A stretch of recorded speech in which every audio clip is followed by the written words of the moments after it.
All right, guys, I need you to make some noise for my man Lukas Kaiser, guys. Give it up for Lukas! I get a bad rap among my family and friends. People think I'm too depressing. That's ridiculous. I'm a whimsical motherfucker, you guys.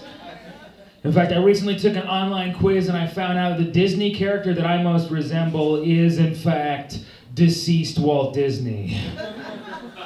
So there you go. I hate leaving my house and I can't believe I even made it here. Does anyone go dancing? You guys go dancing? Yeah, you do? Where you go? Where's your spot? It's been a while dropping the ball. Do you go to strip clubs? It's been a while. When you would go, did you ever go to, what was your place? Where would you go? Show Palace. Show Palace. You're making this shit up as you go along. I don't go to dance clubs or anything. There's like a club near my house. The only time I ever go there is if I need to make like a noise complaint, you know what I mean? I go there like, turn down this music. I turn to my mother, I'm like, these lights are flashing, you should get those things fixed. I'm like sipping from a cup of coffee and I'm wearing a robe. I'm like, go to bed. Good night, I love you. We did go dancing recently. My girlfriend and I, we went out dancing. When I dance, I look like I'm riding on a sailboat like this. I just sway back and forth. When my girlfriend dances, it looks like she's riding a jet ski like this. Just two different aquatic vehicles. Holding on to each other so we don't drown. I think that's a definition of love. We're having a good time until the middle of the night when there was this DJ there, and this DJ was getting a little arrogant. In the middle of the night, this DJ was like, these motherfuckers don't want me to just spin records. No. They want me to grab this microphone and start shouting shit out as well. DJs have microphones, nobody enjoys what they say. This DJ had a catchphrase nobody liked. He would spin the record back, get on the mic and go, yeah, I don't mean to brag, but I do this for a living. And we all just stood there in silence and looked at each other. Looked at the DJ and we were like, cool. We did not respond because he's like, I don't mean to brag, but I do this for a living, and mission accomplished. That is not a brag. You know, for it to be a brag, you at least have to go, I don't mean to brag, but I do this for a living pretty well. You know what I mean? That's not a brag. Like, yeah, I don't mean to brag, but last year I filed my taxes as a DJ at a loss. It's a sad way to brag, and to get sadder than that. Like, yeah, I don't mean to brag, but I own my own headphones. Yeah, I don't mean to brag, but I'm a DJ with both a left hand and a right hand. Bare requirements, y'all. And then a one-armed DJ comes up and he's like, not true. You ever see a one-armed DJ before? Then I guess you don't go to Show Palace on Wednesdays. I wish I could say that was the saddest DJ with a microphone experience I've ever had, but that would be a lie, and I'm not a liar, guys. I won't lie to you, because the saddest DJ with a microphone experience I've ever had, that honor belongs to the DJ who spins records inside the club, inside the bowling alley, on top of New York City's Port Authority bus terminal. Yeah, that's a real DJ, that's a real place. And that DJ said, because guys, that DJ, he gets on the mic, and that DJ makes bus announcements. He'll spin the record, get on the mic, go, how my party people doing? Yeah, New Brunswick 1043. Kicking it on the bus. I do this for a living. You think I'd be making bus announcements that were paying me. And that last sound is not an explosion sound effect, it's somebody bowling in a strike.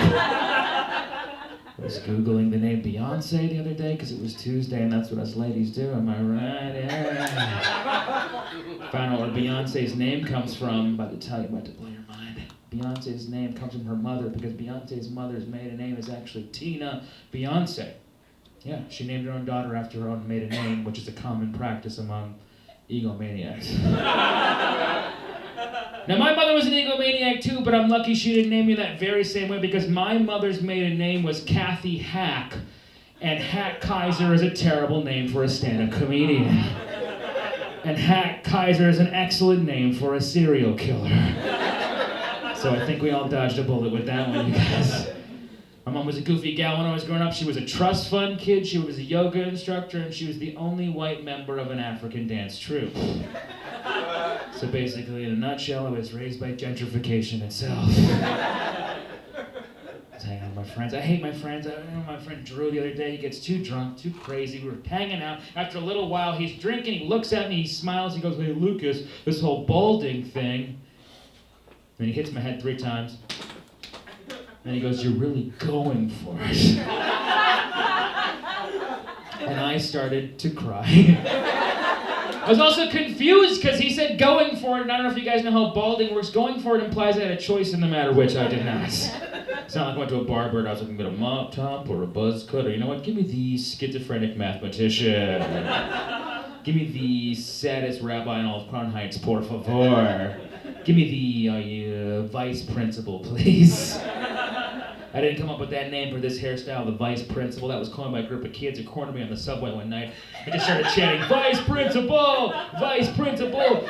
Terrifying. It was a crazy night. My girlfriend and I were out drinking that night. I was having a little bit more fun than her, and by that I mean I was throwing up on myself and she wasn't. We end up on the subway, they corner me, they go, "Vice principal! Vice principal!" And then the ringleader of the kid gets the look in his eye, "Oh, oh, oh," and then he gets up in my face and he goes, "The vice principal will see himself to the nurse's office, yo." And they're going nuts like they just invented comedy. They're like, "Whoa, yeah!" And I'll give you the high fives. It was a pretty good joke. Went to go give him a high five. Then I realized I had a handful of vomit and I was like, "Rain check." And I passed out. I don't remember anything that happened. I woke up in my bed the next day and I was like, "That was pretty fun." And my girlfriend looked at me and she's like, "No, it was not." My girlfriend tells me quite the tale. Apparently, I was throwing up on myself. I end up back in my apartment where I'm throwing up at the toilet. I'm crying. I'm throwing up in my apartment. I'm crying. I look at my girlfriend, tears streaking down my face, vomit streaking down my shirt. Look at my girlfriend in the eyes and I go, "I'm sorry. It's just that I want to be a good husband." Which is the worst proposal in the history of mankind. But don't worry, she said no. And she started to laugh at me, and I thought she was laughing with me. I'm like, "Yeah, I'm hilarious, I'm gonna write some jokes." And I found my comedy notebook, and I actually wrote down some jokes, most of which was the word boobies like 47 times, which is hilarious. But one joke that I wrote, I don't remember writing it, fully survived. I'm gonna end my set by reading that joke for you guys right now, because it's amazing. You can find it. This notebook smells terrible. Hold on. Here it is. Here's the joke. Do you guys know that expression, "That's just a pipe dream"? Yeah, that's you guys. I wonder what pipes dream about. Probably a day when nobody goes to the bathroom. And then underneath that in parentheses I wrote, "Say that is because no poo or pee in them." Great joke, yeah. And there's a line that goes from this page to the back of the next page, and it goes, "Hey, figure out ending tomorrow. All right, good night, I love you." Now that happened to me about a year and a half ago. I never figured out ending because, guys, I think I fucking nailed it on the first try. You guys were fantastic, and so was I. Thanks so much.